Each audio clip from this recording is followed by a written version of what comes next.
السلام عليكم ورحمة الله وبركاته. اسكي زاري የብሬክስ ሀበሻውያን የሚናገረውን እንስማ ማለት ነው። ደስ ይላል።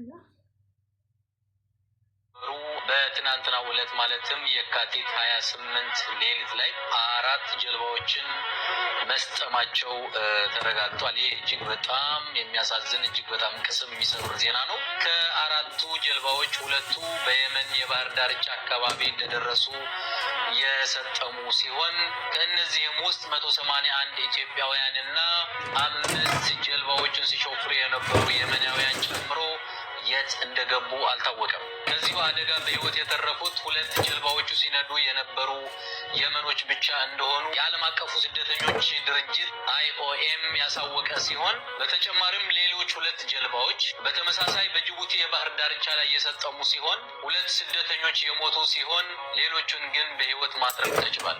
በየመን የባህር ዳርቻ ላይ ከተገለበጡት 2ቱ ጀልባዎች ግን በህይወት የተረፉት 2 የመናውያን ብቻ ናቸው። በየመን የባህር ዳርቻ ላይ ከተገለበጡት 2ቱ ጀልባዎች መካከል በአንደኛው ጀልባ 31 ኢትዮጵያውያን ስደተኞች እና 3 የመናውያን ተሳፍረውበት የነበረ ሲሆን በሌላኛው ጀልባ ደግሞ በተመሳሳይ 150 ኢትዮጵያውያን ስደተኞች እና 4 መርከቦች ሲነዱ የነበሩ የመናውያን ተጭነው እንደነበሩ ተረጋግጧል። በ2024 ማለትም ባሳለፍነው አንድ አመት ብቻ 558 ሰዎች በባህር ላይ የአሳ ራት ሆነው መቅረታቸው የሚታወቅ ሲሆን ባለፈው አመት የተባበሩት መንግስታት ድርጅት ባወጣው ሪፖርት መሰረት 60897 ስደተኞች አደገኛ የባህር ጉዞ ካደረጉ በኋላ ወደ የመን መግባታቸውን አሳውቋል። ይሁን እንጂ አብዛኛዎቹ ስደተኞች ካሰቡት ሳይደርሱ በባህር ላይ በሚደረጉ ከባድ አደጋዎች ምክንያት የአሳ ራት ሆነው መቅረታቸው የሚታወቅ ነው። ይህ ለኛ ለኢትዮጵያውያን እጅግ በጣም የሚያሳዝን ዜና ነው። ለሟች ቤተሰቦችና ለወዳጅ ዘመዶቻቸውን መጽናናቱን እንመኛለን። የኢትዮጵያ ወጣት በሀገሩ ሰላም በማጣቱ ምክንያት ይኸው የአሳ ራት ሆኖ እየቀረ ይገኛል። እጅግ በጣም የሚያሳዝን ነገር ነው። እግዚአብሔር ሀገራችን ሰላም ያድርግልን። መልካም ጊዜ። የብሬክስ ቤተሰቦች እንደምን አላችሁ?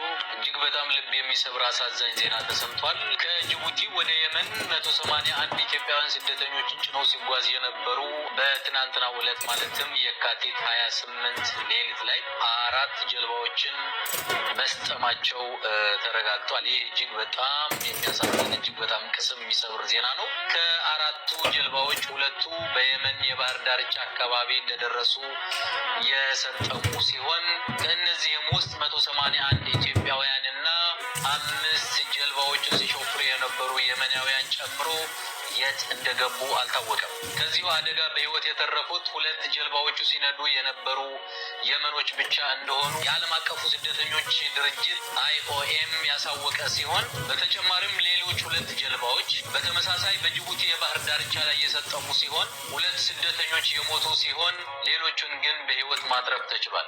በየመን የባህር ዳርቻ ላይ ከተገለበጡት 2ቱ ጀልባዎች ግን በህይወት የተረፉት 2 የመናውያን ብቻ ናቸው። በየመን የባህር ዳርቻ ላይ ከተገለበጡት 2ቱ ጀልባዎች መካከል በአንደኛው ጀልባ 31 ኢትዮጵያውያን ስደተኞች እና 3 የመናውያን ተሳፍረውበት የነበረ ሲሆን በሌላኛው ጀልባ ደግሞ በተመሳሳይ 150 ኢትዮጵያውያን ስደተኞች እና 4 መርከቦች ሲነዱ የነበሩ የመናውያን ተጭነው እንደነበሩ ተረጋግጧል። በ2024 ማለትም ባሳለፍነው አንድ አመት ብቻ 558 ሰዎች በባህር ላይ የአሳ ራት ሆነው መቅረታቸው የሚታወቅ ሲሆን ባለፈው አመት የተባበሩት መንግስታት ድርጅት ባወጣው ሪፖርት መሰረት 60897 ስደተኞች አደገኛ የባህር ጉዞ ካደረጉ በኋላ ወደ የመን መግባታቸውን አሳውቋል። ይሁን እንጂ አብዛኛዎቹ ስደተኞች ካሰቡት ሳይደርሱ በባህር ላይ በሚደረጉ ከባድ አደጋዎች ምክንያት የአሳ ራት ሆነው መቅረታቸው የሚታወቅ ነው። ይህ ለኛ ለኢትዮጵያውያን እጅግ በጣም የሚያሳዝን ዜና ነው። ለሟች ቤተሰቦችና ለወዳጅ ዘመዶቻቸውን መጽናናቱን እንመኛለን። የኢትዮጵያ ወጣት በሀገሩ ሰላም በማጣቱ ምክንያት ይኸው የአሳ ራት ሆኖ እየቀረ ይገኛል። እጅግ በጣም የሚያሳዝን ነገር ነው። እግዚአብሔር ሀገራችን ሰላም ያድርግልን። መልካም ጊዜ።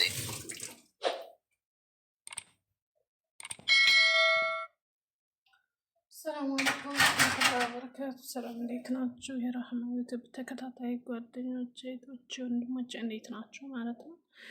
ምንሰማው ነገር በጣም ከባድ ነው። ወላሂ ላዚም ላይ ዘንልን ሀገራችን ላይ ያው ሰላም ጠፋ።